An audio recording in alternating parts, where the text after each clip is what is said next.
लोकांच्या मस्तकावर तरलेली नसून कामकरी कष्टकरी लोकांच्या तळहातावर तरलेली आहे। ज्या लोकशाहीर अण्णाभाऊंनी संयुक्त महाराष्ट्र चळवळीत उडी घेऊन माझी मैना गावावर राहिली, माझ्या जीवाची होती खायली, या लावणीने अख्खा महाराष्ट्र जागवला।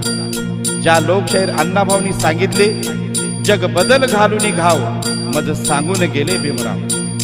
ज्या लोकशाहीर अण्णाभाऊंनी आपल्या लेखणीतून दारिद्र्यात पिंजलेला व स्वाभिमान असलेला फकीरा जगभर केला। महाराष्ट्राची अस्मिता सर्वप्रथम आपल्या लेखणीतून स्वरवर्णित करणारे शाहीर म्हणजेच साहित्य सम्राट, साहित्यरत्न अण्णाभाऊ साठे। आज यांच्या जयंतीनिमित्त त्यांच्याच जीवन चरित्रावर आधारित ते सादर करतोय एक पोवाडा। सादर करीत आहेत